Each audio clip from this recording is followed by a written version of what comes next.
My name is Staff Sergeant Erica Ward. At 32 years old, I'm in Kandahar, Afghanistan, where the 120-degree heat can kill you as fast as a bullet. Here, I am a leader, a respected soldier.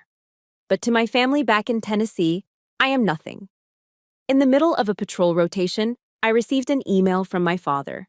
No pleasantries, no greeting. Just a cold, hard ultimatum. This little game of playing soldier is over. You will either come home immediately to take care of your brother like a woman should, or you will never see a single cent of this family's inheritance. I looked at my soldiers, men who would die for me, and then back at those words. My choice took less than a second.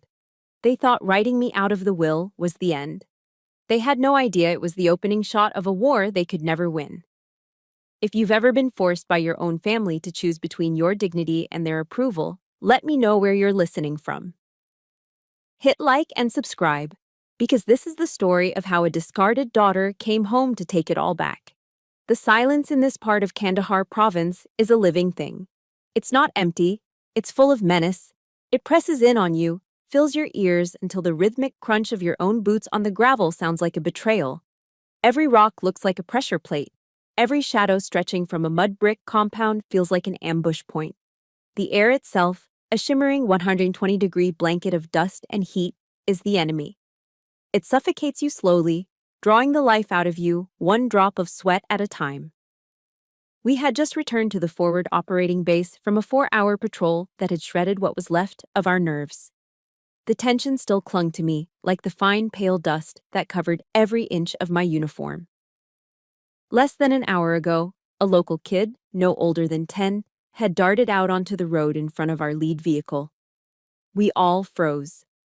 Every one of us held our breath, the air turning to stone in our lungs. Our gunner's hands tensed on the trigger. Was it a game? Or was he a lure, a tragic human bait for a vehicle-borne IED? The seconds stretched into an eternity until he just as suddenly darted back into an alleyway, leaving us with nothing but the frantic hammering of our own hearts. The adrenaline was still a bitter, metallic taste in the back of my throat. "Staff Sergeant Ward!" The shout from the comms officer cut through the low hum of the base. I turned, my professional mask sliding into place. I walked toward the command tent, my combat boots leaving faint prints in the dust, a temporary mark on a land that wanted us gone. The officer, a young lieutenant with earnest eyes, handed me a ruggedized tablet.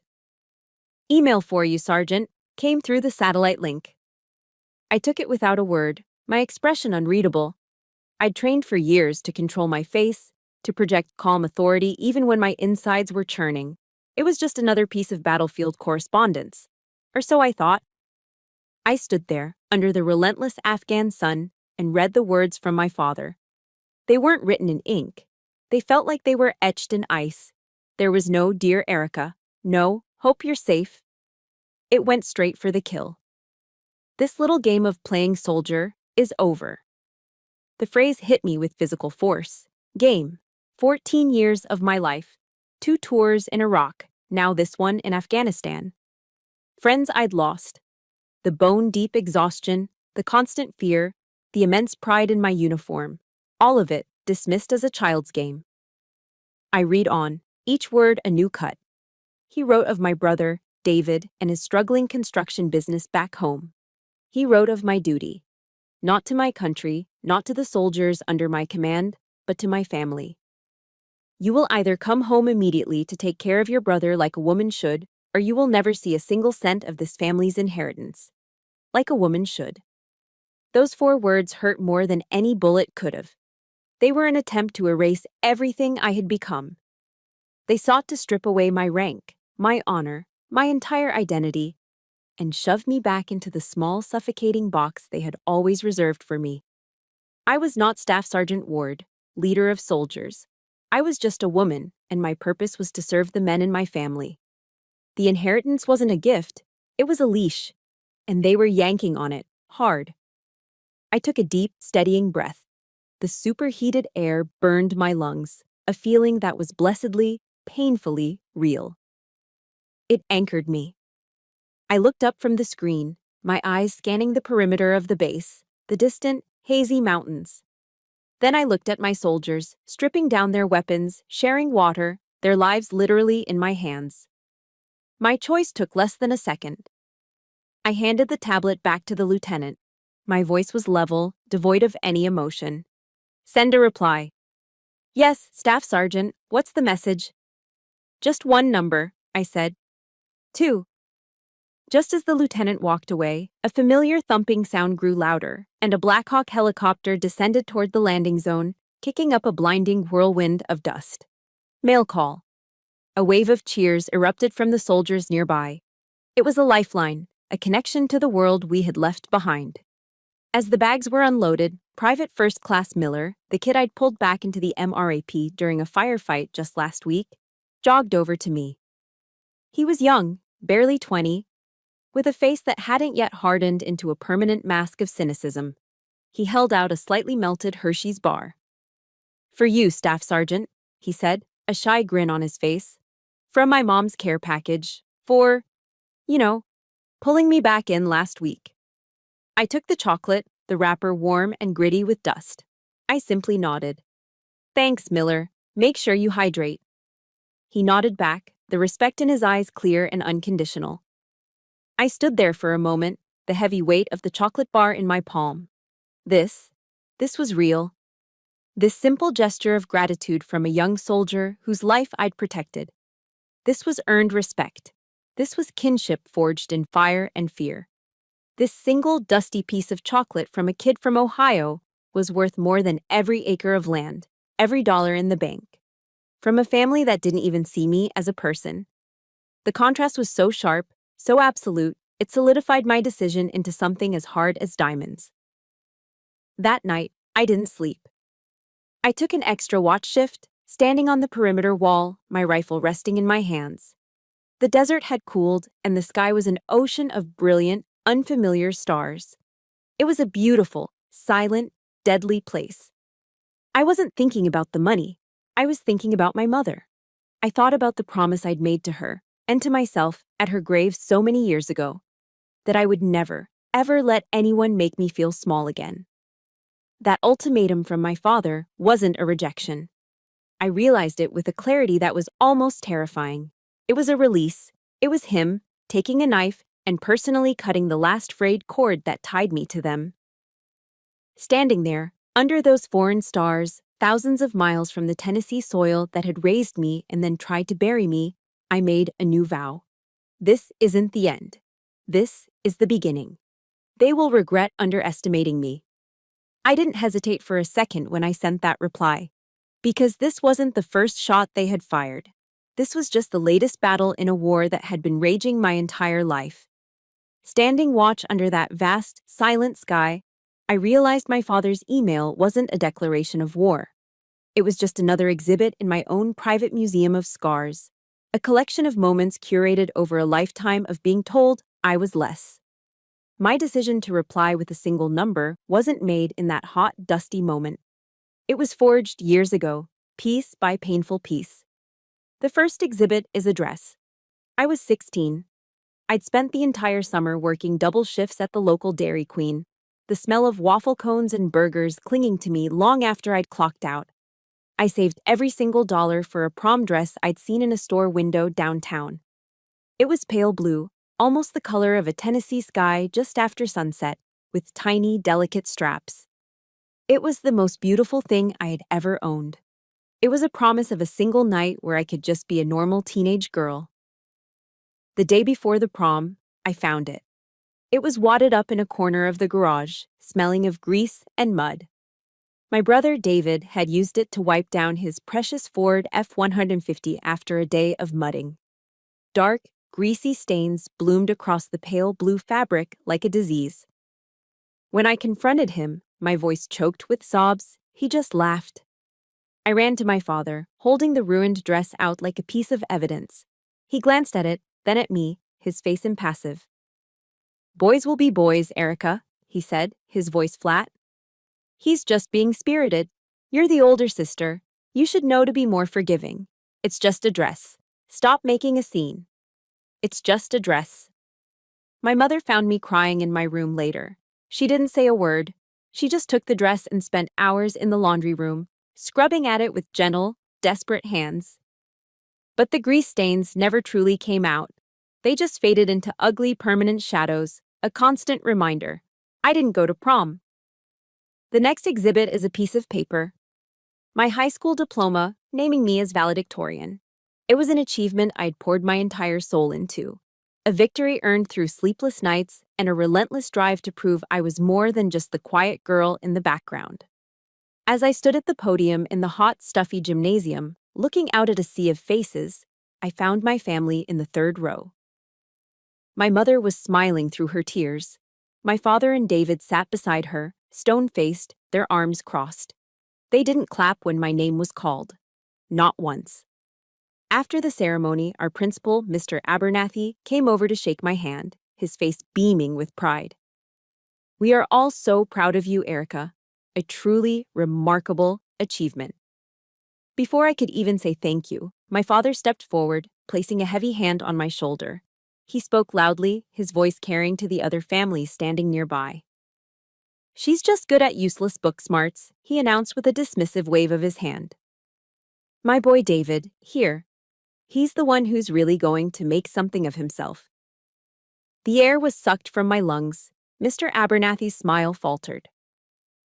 In the single brightest moment of my young life, my own father had reached out and extinguished the light, publicly shaming me, making my triumph feel like a fraud. My pride turned to ash in my mouth. On the car ride home, no one said a word. The silence was louder than any argument. The final and most painful exhibit in my museum is a small, empty wooden box. It belonged to my mother. In her last days, as cancer ate away at her frail body, she held my hand. Her grip was surprisingly strong, a final flicker of the vibrant woman she once was. "In my nightstand, Erica," she'd whispered, her voice a dry rasp. "There's a little rosewood box. It was my mother's. Now it's yours. Don't let anyone take it from you. It's your start." Inside was a simple gold locket, a pair of pearl earrings, and a few $100s in cash she had painstakingly saved. It wasn't a fortune, but it was everything. It was her belief in me, her quiet rebellion. After the funeral, after the casseroles and condolences had stopped coming, I found my bedroom door splintered at the lock. The rosewood box was gone from my drawer. I found David in the living room, counting the cash. When I demanded he give it back, he just smirked. That arrogant, entitled smirk that I had hated my entire life. "Mom must have been confused at the end," he said, stuffing the bills into his pocket. "What do you need a start for, anyway? You'll just get married, and some guy will take care of you." He had not only stolen my inheritance, he had stolen my mother's last words, her final wish, and twisted them into another insult. He erased my future and replaced it with the one they had always designed for me. All of these moments, all of these scars, led me to one place. The night before I left for basic training, I drove out to the cemetery. I sat on the cool grass in front of my mother's headstone, the marble glowing faintly in the moonlight. The loneliness was a physical weight pressing down on me. I didn't cry. The tears had dried up long ago. I just talked to her, my voice a low murmur in the quiet Tennessee night. "Mom, I'm leaving," I whispered to the stone. "I'm going to a place where my worth is measured by my actions, not my gender. A place where my last name doesn't mean I have to step aside for my brother. I'm going to make you proud." A gentle breeze rustled the leaves of the old oak tree overhead, and for a moment it felt like a soft hand on my cheek, an affirmation. That was the only goodbye I got, and it was enough. It was enough to make me walk away without ever looking back. If you've ever had a moment of achievement, big or small, that was belittled by the very people who should have been cheering for you, please support this story with a like. And in the comments, just type a single word. I understand. Let's show each other that we're not alone in this fight. So, no, I didn't hesitate. That email wasn't a new wound. It was just them pressing down on an old one, forgetting that over the years, my scars had turned into armor. The morning after my visit to my mother's grave, with the memory of that silent promise as my only shield, I walked into the Army recruitment office on Main Street. The sergeant behind the desk looked me up and down, probably seeing just another small-town girl looking for a way out. He wasn't wrong. I wasn't running from my town. I was running towards a chance to be defined by something other than my last name. That decision led me to a place that felt like the deepest circle of hell. Basic combat training at Fort Jackson, South Carolina. From the moment I stepped off the bus, I was systematically broken down. They took my civilian clothes, my belongings, and my hair, which was shorn off in a matter of seconds, falling in a sad pile on the floor. Most importantly, they took my name. I was no longer Erica Ward. I was recruit. My individuality was stripped away, replaced by the uniformity of a green camouflage uniform that was too big for my frame. Every day began at 0500 hours with a drill sergeant's voice, a roar that could curdle milk, screaming inches from my face. I was smaller than most of the male recruits, a fact that did not go unnoticed. My senior drill sergeant, a man built like a brick wall with a jaw that looked like it could crack walnuts, took one look at me on the first day. He scanned me from my combat boots to my freshly buzzed hair, a sneer playing on his lips. "Well, look what we have here, a little country girl," he boomed, his voice echoing across the formation. "You think this is some kind of summer picnic, Ward? I guarantee you'll be crying for your mama before the week is out." The other recruits shuffled nervously. I just stared straight ahead, my jaw clenched so tight I felt a muscle twitch in my cheek. I didn't say a word. When he dismissed us, ordering everyone to drop for 20 push-ups, I dropped and gave him 40. I didn't do it to be defiant. I did it to make a statement to myself. I would not break. The weeks bled into a grueling montage of sweat, mud, and exhaustion. Every muscle in my body screamed in protest. But the physical pain was nothing compared to the slow, grinding erosion of the spirit. The ultimate test came at the end of basic training, a multi-day field exercise the Army called the Forge. It was designed to be the final breaking point, a crucible that would either harden us into soldiers or shatter us completely. For nearly 3 days, we had almost no sleep, minimal food, and were pushed through a relentless series of combat scenarios, obstacle courses, and long, grueling marches under the hot Carolina sun. On the final day, during a 12-mile ruck march, I hit the wall. My rucksack, loaded with gear, felt like it was filled with cement. Each step was a battle. My legs were numb, my shoulders were raw, and a cold, creeping darkness was closing in at the edges of my vision. I was going to collapse. I knew it. This is it, I thought. This is as far as you go. Just as my knees began to buckle, I felt a slight pressure against my left side. I glanced over. It was Martinez, another female recruit from my platoon. We'd been fierce competitors from day one, always trying to outshoot, outrun, and outlast each other. We barely spoke. Now, she was marching shoulder to shoulder with me. Without a word, she subtly shifted her body, using her own shoulder to take a fraction of the weight of my rucksack. It was only for a few seconds, a small, almost imperceptible gesture. But it was enough. It was a silent message. I got you. Keep moving. In that moment, I understood what it meant to be part of something bigger than myself. I understood the sacred creed of the soldier. I will never leave a fallen comrade. But there was a different kind of pain that the Forge couldn't touch, a deeper ache that hit me every Sunday afternoon. That was when we were allowed a few precious hours of personal time, and a long line would form at the payphones. I'd watch as the other recruits, both men and women, waited patiently for their turn to call home. I'd sit on my bunk in the empty barracks, methodically stripping and cleaning my M16 rifle, the metallic scrape and click of the components echoing in the silence. I'd listen to the muffled sounds from the hallway, the bursts of laughter, the choked-up sobs, the quiet words of love and encouragement being exchanged over the phone lines. They had a lifeline, a connection to a world that was rooting for them, waiting for them. I had no one to call. My father and brother wouldn't have cared, and my mother was gone. That loneliness was a heavier burden than any rucksack. It was a cold, hollow space in my chest that the physical exhaustion couldn't fill. And in that hollow space, a hard, unshakable resolve began to form. If I didn't have a family to fight for back home, then this, the Army, the soldiers to my left and right, this would be my family. I had nowhere else to belong. The graduation ceremony was a blur of crisp uniforms and proud families. As we stood in formation, our drill sergeants walked down the line, placing a black beret on each of our heads. When my drill sergeant, the same one who had mocked me on day one, reached me, he paused. He placed the beret on my head, his movements precise. And for the first time, he didn't call me recruit or country girl. He looked me straight in the eye and said, his voice low and firm, "Soldier." A single tear escaped and traced a path through the dirt on my cheek. It wasn't a tear of sadness or relief. It was a tear of pure, undiluted pride. It was the recognition I had craved my entire life, a validation earned not by birthright or gender, but by grit and perseverance. After the ceremony was dismissed, he found me standing alone. He walked up, stopping directly in front of me, his expression uncharacteristically serious. "You earned it, Ward," he said, his voice stripped of its usual roar.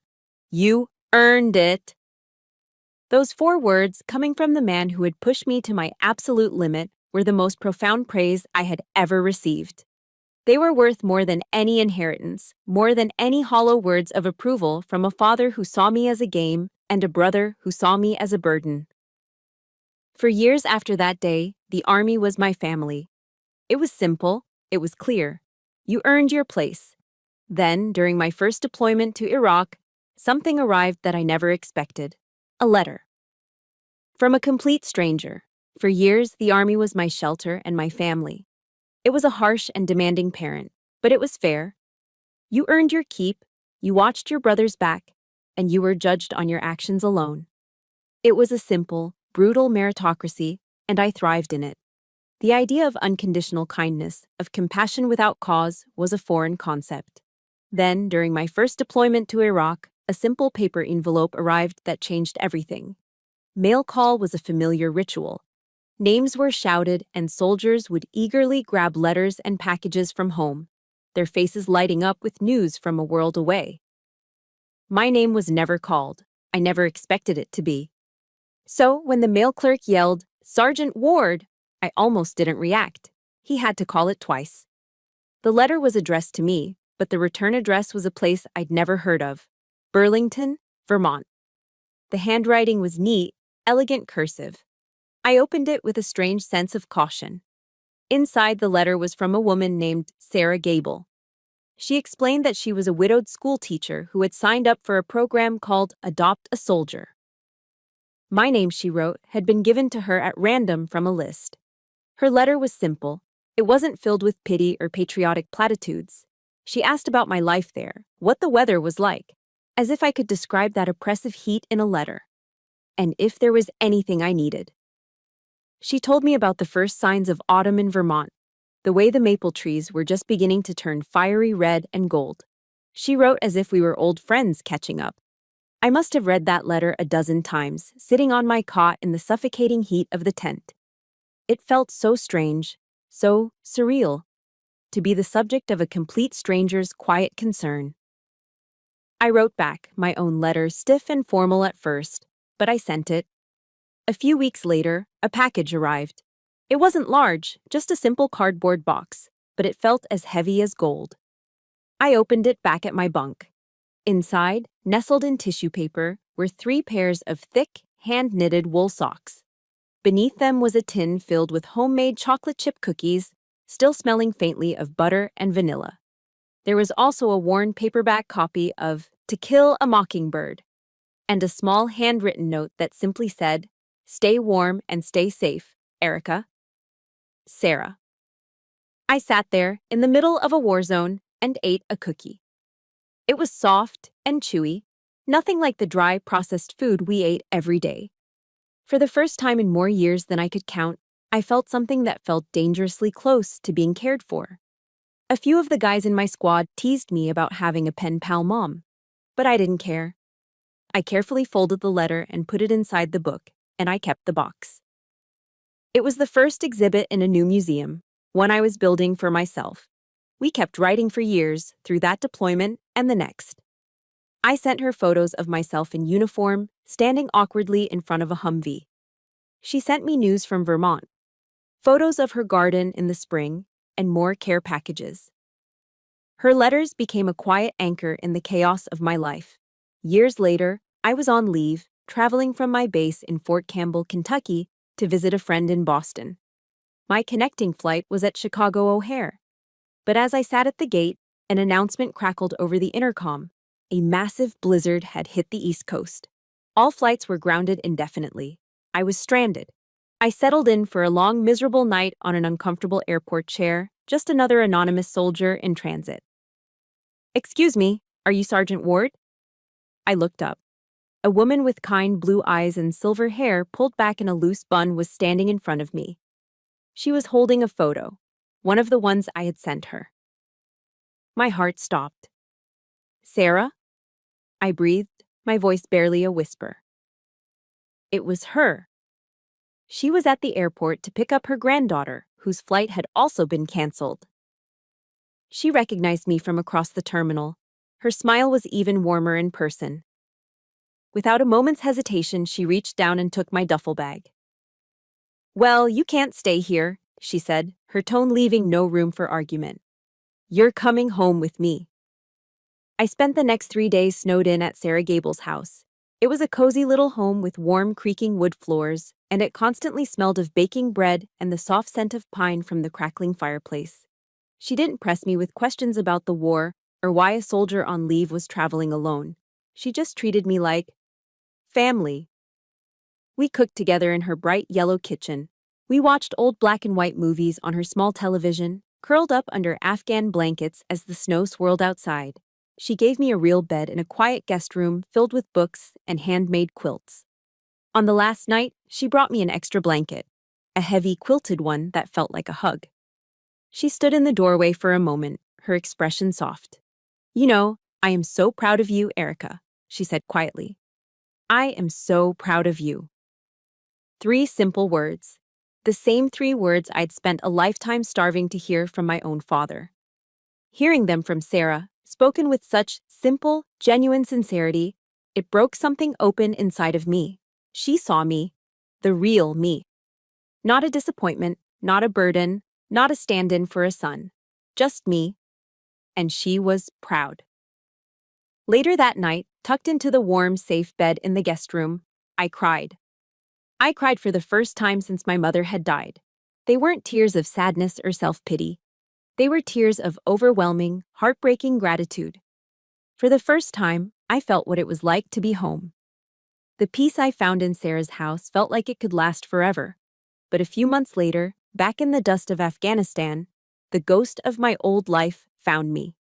It arrived not as a letter, but as a crackle over a satellite phone, with my brother's voice on the other end. The peace I found in Sarah's home, that feeling of unconditional acceptance, became a quiet fortress in my mind. It was a place I could retreat to during the long, grueling months that followed. But fortresses are meant to be tested. A few months after I'd returned to Afghanistan, just as my platoon was gearing up for a critical night operation, the ghost of my old life found me. It arrived not as an email, but as a crackle over a satellite phone with my brother's voice on the other end. The call was patched through to the command tent. I took the receiver, my mind already running through pre-combat checklists. Then I heard his voice, and a cold stillness settled over me. "Erica? Hey, it's me. David." His voice was syrupy sweet and a natural warmth that set off every alarm bell in my head. "Wow, it's been too long." I remained silent. My military training had perfected the art of the poker face, of listening more than speaking. He didn't mention the ultimatum. He didn't mention my one-word reply. He just launched into a performance, asking how I was, if I was safe. He said he and Dad were so worried about me. The words felt hollow, manufactured. He painted a grim picture of life back home. The construction business was struggling, the economy was tough, and Dad wasn't doing so well. His health was failing. It was a textbook guilt trip, and I recognized the strategy immediately. This was reconnaissance. He was probing my defenses. I let the silence hang in the air for a moment before speaking, my voice flat. "What do you want, David?" He finally dropped the pretense. "Look, Dad's scheduled for a minor surgery soon. Nothing serious, but it's got him thinking. He wants to revise the will, make sure everything is fair. He paused, letting the word fair hang in the air like bait. I didn't bite. He wants you to come home, David continued, his voice lowering conspiratorially. All you have to do is sign a few papers, just a formality, really. You sign away your claim on the construction company so I can use it as collateral for a bank loan. And in return, Dad will give you a piece of Mom's land. A wave of nausea washed over me. Mom's land, the one piece of this family I still felt a connection to. The acres of rolling Tennessee hills she had loved, the place she'd inherited from her own mother. He was dangling our mother's memory in front of me, trying to trade it for my signature. The sheer audacity of it, the cold, calculating cruelty, almost took my breath away. Before I could respond, he said, "Hold on, Dad wants to talk to you." There was a rustle on the other end, and then my father's voice came on the line. It was a voice I hadn't heard in years, but now it was different. It was weak, frail, and laced with a counterfeit remorse that was more sickening than David's fake friendliness. "Erica, honey," he began, the unfamiliar term of endearment grating on my ears. "Daughter, I'm sorry I was so hard on you. A father just wants what's best for his children. You know that. Family is everything, sweetheart. It's all that matters in the end. Please, just come home. We need you." His words were like a sweet poison. For a split second, a foolish, naive part of me, the 16-year-old girl who just wanted her father to be proud of her, wanted to believe him. The longing for a real family, for a home where I was needed and loved, surged up like a phantom limb, an ache for something that had never been there. I pictured it. A reconciliation, a quiet peace, a family healed. But then 14 years of discipline snapped back into place. 14 years of learning to read situations, to identify threats, to recognize a trap when I saw one. This wasn't an olive branch. It was a Trojan horse. They didn't need me.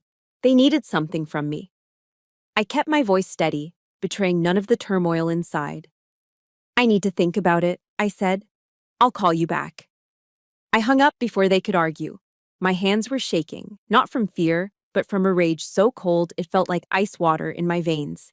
I didn't sit and agonize. I did what a soldier does when faced with questionable intel. I conducted reconnaissance.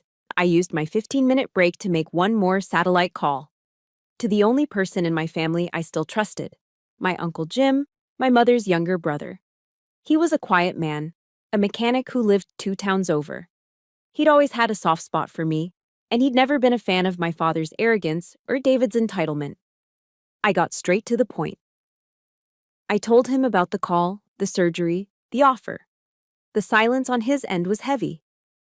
When he finally spoke, his voice was filled with a weary sadness. "Oh, Erica," he sighed, "there's no surgery. Your father is as healthy as a horse. It's David. The business is about to go under. He spent money like water on a new truck, bad investments. You know how he is. He's deep in debt, and the bank is threatening to foreclose." He paused, and I could hear him take a deep breath. "They need a loan, a big one. And the bank won't give it to them unless they put up your mother's land as collateral. The land is in both your names as co-heirs. They need your signature to mortgage it. They're not trying to give you a piece of it, honey. They need you to give up all of it so David can save himself."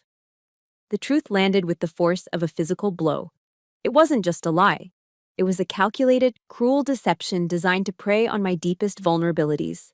They had tried to use my father's fake illness and my mother's memory as weapons against me. Any flicker of hope I might have harbored that they had changed, that they felt any remorse, was instantly extinguished. It was snuffed out, leaving behind nothing but the cold, hard certainty of their betrayal. The silence on my end of the line after I'd spoken to them hadn't been indecision. It was the calm before the storm. And they had no idea what kind of storm they had just unleashed. The cold rage that settled in my heart after that call with Uncle Jim didn't dissipate. It crystallized. It became a hard, sharp weapon that I carried silently inside me. I had a war to fight, a real one, and the petty dramas of my family were a distraction I couldn't afford. But the universe has a cruel sense of irony. Just a few days later, The lines between my two wars blurred in the most horrific way imaginable. We were on patrol, rolling through a sun-bleached valley that the locals called the Valley of Whispers. The name was fitting. The silence was heavy, watchful. Our vehicle, the second in the convoy, was rounding a narrow bend when the world erupted in a flash of white-hot light and a deafening roar. An IED. The vehicle in front of us was tossed into the air like a child's toy, engulfed in a ball of fire and black smoke. Time warped. Everything moved in a horrifying slow motion. I remember the shockwave hitting us, the rain of sand and metal against our vehicle's armor. I remember the screaming over the comms. And I remember getting out and running towards the wreckage, my training taking over my body while my soul screamed.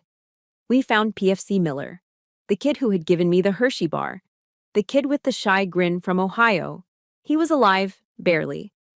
I was there with the medic, trying to stop the bleeding, my hands covered in his blood. I held his hand, talking to him, telling him help was on the way, telling him he was a hero. I stayed with him until his eyes went vacant, until the life just slipped away. The grief that followed was a physical presence. It was a heavy shroud that suffocated the air at the base. Losing a soldier under your command is a pain I wouldn't wish on my worst enemy. It's a failure that brands itself onto your soul. Every bit of patience I might have had for my family's selfish games, every ounce of tolerance, was incinerated in that blast. It was all gone, burned away by the sheer, brutal finality of Miller's death. I was in the middle of the grim administrative chaos that follows a KIA. Casualty reports, inventories of personal effects, the first draft of the letter to his parents, when the satellite phone rang again. It was for me. A part of me knew who it was, but the sheer disbelief that they would call again so soon was staggering. I took the receiver. "Hey, it's me." David's voice was tinny and impatient, devoid of any of the fake warmth from before. "So, have you made a decision yet? We don't have all day here." We don't have all day. His words, his tone, his utter self-absorbed blindness to a world outside his own petty needs struck me at that precise moment of raw grief. It was like throwing a lit match into a tanker full of gasoline. The explosion was silent, but it was absolute. The cold, disciplined armor I'd worn for a lifetime cracked, and the pure, white-hot rage underneath was unleashed. I took one, deep, steadying breath. When I spoke, my voice was no longer my own. It was a low, lethal thing, as cold and sharp as a shard of polar ice. "My decision?" I said, the words perfectly spaced. "All right, listen carefully, David, because I am only going to say this once. You people took my childhood," I began, my voice a low, controlled fury. "You stole my mother's legacy. And now you have the audacity to ask me to sacrifice my honor, the only thing I have truly built for myself, to bail you out of your own failures. The answer is no. Never." "What the hell are you talking about?" He started yelling into the phone, his voice rising in panic and indignation. "Dad is sick. It's about family." I spoke right over him, my voice cutting through his like a razor. "And listen to me now. That land belonged to our mother. I will not let you touch it with your filthy, greedy hands. This war you started with that email, it isn't over. In fact, it's just beginning." My voice dropped to a near whisper, filled with a venom he had never heard before. "Right now, I am busy arranging to send a real hero home in a box. A young man who died for something you will never, ever understand. Do not ever call me again." I slammed the receiver down, cutting off his sputtering protests.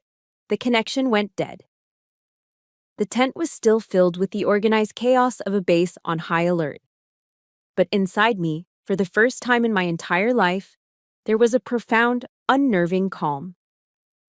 The tumor of my family, the one that had been poisoning my life for 32 years, had been cut out. I was free. But fate, it seems, has a twisted sense of humor. 2 weeks later, during a firefight in a different sector, my luck ran out. We were taking cover when a rocket-propelled grenade hit a wall near me. I was lucky. It wasn't a direct hit, but a piece of shrapnel, A hot, jagged piece of steel tore through my leg. The wound wasn't life-threatening, but it was serious enough. It was my ticket home. If you have ever reached a breaking point where you finally stood up and drew a line in the sand, hit the like button as a salute to that moment. In the comments below, tell me what gave you the strength to finally say, no more. Was it one big event, or 1,000 small cuts? The irony was almost too much to bear. The war I had just declared over a satellite phone, the one I intended to fight from thousands of miles away, would now have to be fought on the enemy's home turf. I was going home. Not as a daughter, but as a soldier on a new mission. Landing back on American soil wasn't a victory parade. It was a deployment to a new war zone, home. The flight to Tennessee was quiet. The throb in my leg, a constant dull ache from the shrapnel, was a physical reminder of the war I had just left. But my mind was already focused on the next one. The war I had declared over a satellite phone was about to begin in person. I didn't call anyone. I didn't go to the family home. My first tactical decision was to remain unseen. I took a cab from the airport to a small anonymous motel off the highway, a place with peeling paint and a flickering neon sign. Room 112 became my forward operating base. The quiet, sleepy hum of my hometown was a jarring contrast to the constant noise of a military base, but in its own way, it felt just as hostile. The first week was about discipline. Every morning, I forced myself through the painful, tedious physical therapy exercises the Army doctors had prescribed. I pushed my body with the same relentless discipline I'd learned at Fort Jackson, rebuilding my strength one grueling repetition at a time. The rest of the day was spent planning my campaign. I wasn't going to storm the gates with anger and accusations. That was my brother's style. Mine would be a silent campaign, waged with intelligence, strategy, and precision. My first move was to secure an ally. Through a veteran support network online, I found the Valor Law Group, a firm in Nashville staffed entirely by former military lawyers. I made an appointment. I sat across from a man named Marcus Thorne, a former Marine captain with sharp eyes and a calm, commanding presence. I didn't cry or tell him a long, emotional story. I gave him a situation report, laying out the facts with the same dispassionate clarity I'd use in a mission briefing. The history of the family business, the details of my mother's will, the ultimatum, and the manipulative phone call. He listened intently, not interrupting once. When I was finished, he steepled his fingers, a small grim smile on his face. "Staff Sergeant," he said, his voice a low, steady rumble. "Most people in your situation want to charge straight into battle. We're not going to do that." He leaned forward. "We're not going to wage a war. We're going to conduct a siege. We will cut off his supply lines, gather intelligence, and let him collapse under the weight of his own arrogance. He won't even see the attack coming." For the first time since I'd been home, I felt a flicker of grim satisfaction. I had my first ally.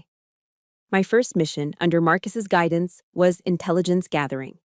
The next day, I drove my rental car to the county courthouse downtown. It was a sleepy brick building that smelled of old paper and floor wax. At the records office, a kind, older woman with a beehive hairdo peered at me over her glasses. "Well, I'll be," she said, her southern drawl warm and familiar. "You're one of the ward girls, aren't you? The one who went into the service." "Yes, ma'am," I said. "Erica." "We're all very proud of you, dear," she said, and her genuine warmth was a stark contrast to the reason I was there. I told her I needed to see the public property and business filings connected to my family's name. She nodded knowingly and with a quiet efficiency began pulling files. I spent hours at a dusty table, sifting through deeds, loan agreements, and incorporation papers. And there, in the dry, bureaucratic language of legal documents, was the cold, hard proof of my brother's betrayal. It was worse than I imagined. I found a copy of a power of attorney, signed by my father just weeks after my mother's death, giving David complete control over all family assets. My father's signature looked shaky, uncertain. Using that document, David had taken out a massive mortgage on our mother's land. He had sold off smaller family properties, and he had funneled the money not just into his failing business, but into a series of shell companies with opaque names. The anger I felt was no longer a hot, emotional thing. It was a cold, solid certainty. This wasn't just a feeling of betrayal anymore. It was a provable, documented crime. With copies of the documents secured in a briefcase on the passenger seat, I felt a strange compulsion. I drove through the old part of town, towards the house I grew up in. I told myself I just wanted to see it one last time, to close that chapter for good. It looked smaller than I remembered, the paint peeling slightly on the porch. David's new oversized pickup truck was parked in the driveway. And then I saw him. On the sidewalk across the street, huddled on a bus stop bench, was a man. He was thin, gaunt, his clothes ragged and dirty. His hair was matted, and he stared into space with a vacant, hollow-eyed expression that chilled me to the bone. It took me a long, staggering moment to place the familiar set of his jaw, the shape of his hands. It was my father, the patriarch, the tyrant who had written me off, the man whose fake illness was supposed to be the key to the whole scheme. He was homeless. He was sitting across the street, staring at the house he had built, a ghost haunting his own life. My brother hadn't just tricked our father. He hadn't just used him. He had taken everything from him, and then, when he was no longer useful, he had thrown him out onto the street like a piece of trash. My carefully planned siege, my cold, methodical campaign against a single enemy, had just become infinitely more complicated. The battlefield had changed, and I was standing right in the middle of it. Finding my father on that bench was a variable I hadn't accounted for. My mission had been simple: expose David, protect my mother's legacy. But now, I had a refugee. I took him from that curb, got him cleaned up, and settled him into a small rented cabin in the woods outside of town. He was a ghost, a broken man haunted by the ruins of his own kingdom. My plan, however, did not change. It merely adapted. The siege was over. It was time for the final assault. The battlefield was the monthly town hall meeting, held in the old municipal auditorium. It was the heart of our small town's civic life, a place where reputations were made and broken under the harsh fluorescent lights. My brother David was the keynote speaker. He was petitioning the council to approve his grand new housing development, the project he was trying to finance with our mother's land. I sat in the back row with my lawyer, Marcus. A few rows ahead of us, I saw my father. He sat alone, hunched over, looking small and lost in a borrowed suit. He looked ashamed. He should be. David took the stage like he was born for it. He was charming, confident, radiating the easy privilege of a man who had never been told no. He spoke eloquently about his vision for a better community, a place for families to grow. He laced his speech with all the right words: family values, our shared heritage, honoring the legacy of our forefathers. The town council, the mayor, the audience. They were all captivated. They were looking at David Ward, the successful son, the future of our town. I watched the performance, my heart beating a slow, steady, tactical rhythm.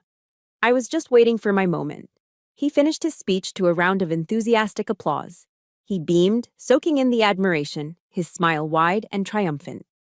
And in that precise moment of his victory, the heavy oak doors at the back of the auditorium swung open. I walked in. I wasn't wearing my uniform, just a simple button-down shirt and jeans. I still walked with a slight limp. The shrapnel wound a dull, persistent ache. But I walked with my back straight, my head held high, the way the army had taught me. I moved down the center aisle, my boots making a quiet, steady sound on the worn linoleum floor. A ripple went through the room. Conversations died. The applause faltered and then stopped completely. A thick, shocked silence descended. Every eye in the room turned to me, the daughter who had disappeared, the soldier. I saw David's face. His triumphant smile froze, then cracked, melting away into a mask of pure, unadulterated shock. His face went pale. I didn't look at him. I didn't acknowledge him. I walked past the rows of familiar, stunned faces, old neighbors, former teachers, people who had watched me grow up, and went directly to the public comment microphone set up in the aisle. I adjusted it slightly, the metallic scrape echoing in the dead quiet. When I spoke, my voice was calm, clear, and steady. It carried through the auditorium without a single tremor. "Good evening," I began, addressing the council but looking at the crowd. "My name is Staff Sergeant Erica Ward." I let my rank hang in the air for a second. "I don't have a comment on the zoning proposal. I just have a question for Mr. David Ward, who was just speaking so passionately about family legacy." I turned my head slowly and looked directly at him, pinning him in place with my gaze. He looked like a cornered animal. "Mr. Ward," I asked, my voice dropping but losing none of its intensity, "does the family legacy you're referring to include manipulating your elderly father into signing over power of attorney, selling off his assets, and then kicking him out onto the street to live like a homeless person?" A collective gasp swept through the auditorium. A low murmur of disbelief and shock started to build. David opened his mouth, but no sound came out. I didn't wait for an answer. I gave a subtle nod towards the back doors. On cue, Marcus walked in. And on his arm, frail and trembling, was our father. Marcus gently guided him to the front of the room, to stand in the open space before the council, a living, breathing exhibit of David's cruelty. The murmuring in the crowd grew louder, turning into whispers of, "Oh my God," and "Is that really?" I turned my attention back to my brother. My voice was as cold and sharp as steel. "And this community project you're proposing, is it by any chance being funded with the money you acquired by illegally mortgaging the land my mother left to both of her children using forged documents?" I stepped forward and placed a thick manila folder on the council's table with a soft, definitive thud. "All the evidence is right here," I said, my voice resonating in the charged silence. "The fraudulent power of attorney, the loan agreements, the bank records for the shell companies, it's all here." I stepped back from the microphone. My part was done. I looked at David. All the color had drained from his face. He was chalk white, his mouth opening and closing like a fish, but no words came out. His hands were shaking. In the space of 2 questions, his entire world, the empire of lies he had built on a foundation of arrogance and theft, had crumbled to dust around him. It didn't end with a bang. It ended with the quiet, devastating whisper of the truth. Victory wasn't a jubilant celebration. It wasn't a parade. It was the heavy, suffocating silence in the rental car on the way back to the small cabin I'd found for my father. The explosion of truth at the town hall had happened, but now, in its wake, there was only the fallout. The news of David's spectacular downfall spread through town like wildfire, but there was no triumphant feeling for me. Instead, there was just a profound, bone-deep exhaustion. The war I'd been fighting my entire life was finally over, and I was left standing in the quiet rubble with no idea what to do next. My father and I coexisted in that small cabin for days, moving around each other in a quiet, awkward dance. The silence between us was a chasm filled with 30 years of unspoken resentment and neglect. I made sure he had food, that he was comfortable, but I kept my distance. I was a caretaker, not a daughter, not in the way he had once demanded. One evening, we were sitting on the porch in 2 old rocking chairs, listening to the sound of crickets in the Tennessee twilight. The air was thick with the smell of honeysuckle. For the first time, he spoke without being spoken to. His voice was a hoarse, broken thing. "I saw you," he said, his gaze fixed on the darkening woods. "At the town hall. The way you stood there. The way you took control." He paused, and I heard a hitch in his breath. "Your mother. She would have been so proud." The mention of her name from his lips was a shock. He turned to look at me then, and his eyes, once so full of judgment and authority, were now just the watery, red-rimmed eyes of a defeated old man. Tears began to trace paths through the weathered lines on his face. "I was wrong, Erica," he wept, the words tumbling out in ragged sobs. "All these years, I was so wrong. I bet on the wrong horse. My pride, my damned pride, it destroyed everything." I didn't move to comfort him. I didn't offer a tissue or a soothing word. I just sat there, my chair rocking gently, and let him cry. I listened. His confession didn't magically heal the scars he'd inflicted, but it was necessary. It was the acknowledgement of a truth I'd waited a lifetime to hear. A few days later, there was a furious pounding on the cabin door. It was David. He was out on bail, his face a twisted mask of rage and disbelief. He didn't come to apologize. He came to attack. "You!" he spat, his finger jabbing in my direction. "You venomous snake! You took everything from me. You ruined my life."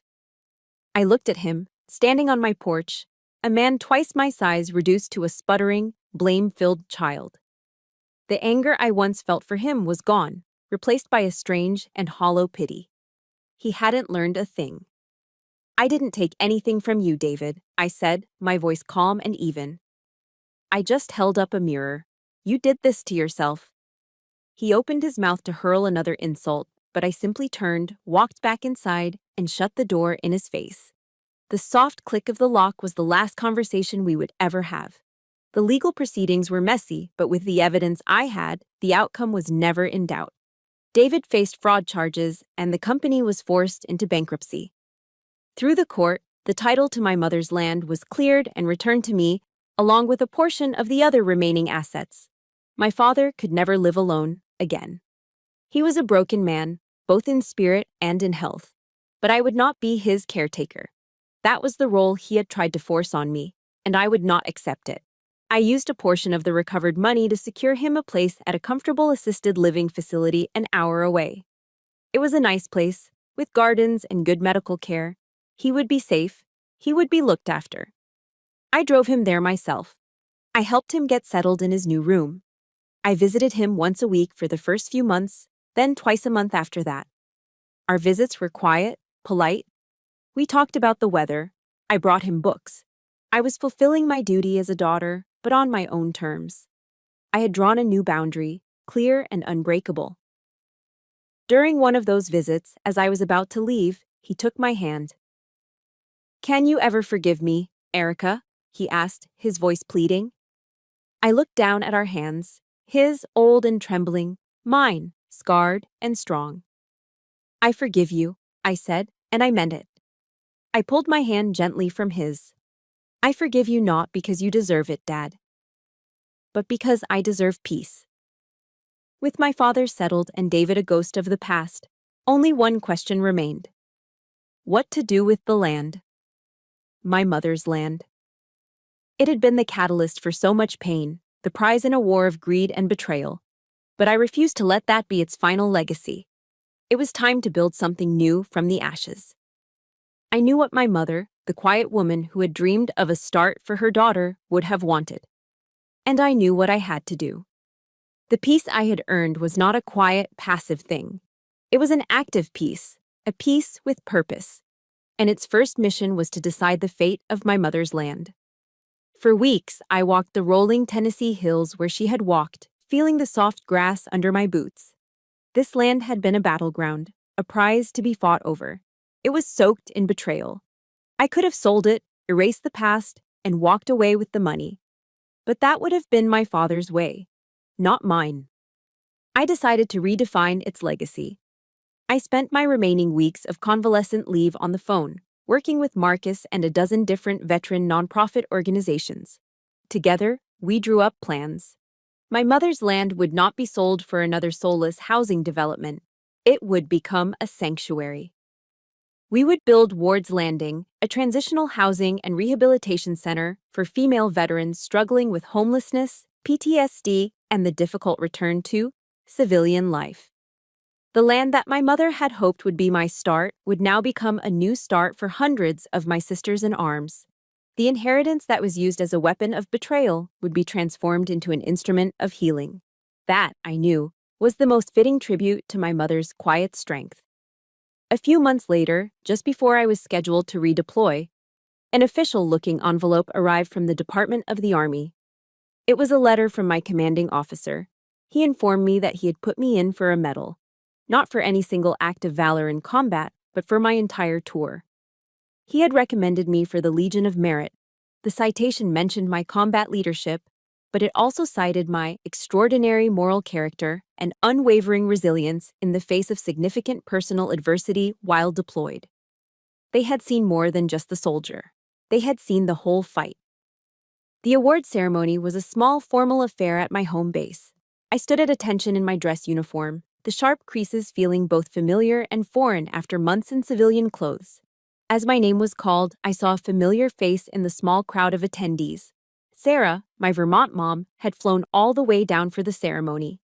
My CO read the citation, and then Sarah was invited to pin the medal on my uniform.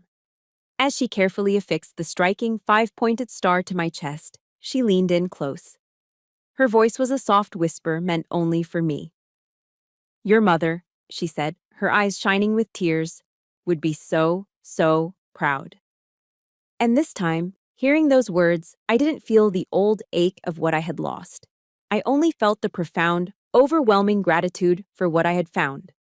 My story, somehow, had started to circulate within the veteran community.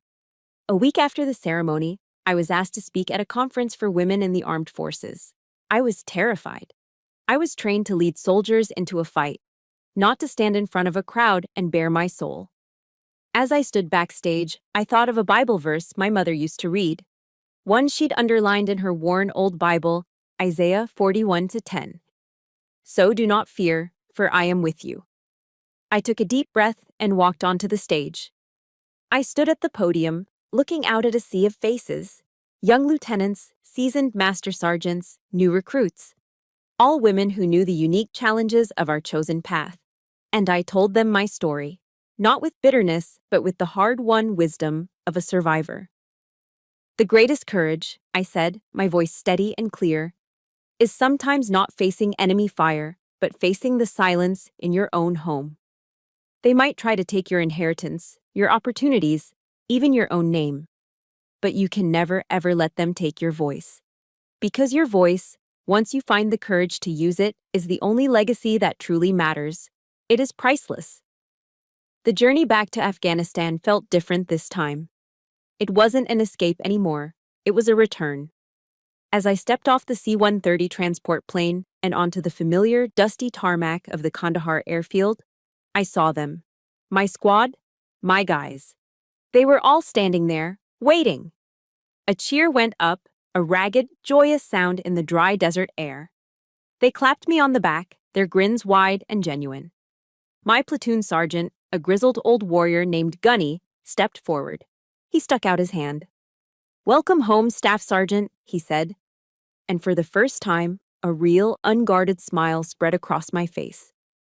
I shook his hand, feeling the solid, calloused grip of a trusted brother. I looked at the faces of my soldiers, my family. I was home. Here, in this broken, beautiful, dangerous land, surrounded by the men and women I would die for, and who would die for me. I had finally found my family. I had found my peace. And most importantly, I had found myself. And that's my story. My war back home is over, but my service, in every sense of the word, continues. My journey is proof that our past does not have to be our future, and that the deepest scars can be repurposed into our greatest strengths. I found my true family in the heat of battle and the kindness of strangers. In the comments, I'd be honored if you shared one word that describes the family you chose for yourself. For more stories that prove the strongest spirits are the ones tested by fire, please like this video and subscribe to the channel. Thank you for hearing my voice.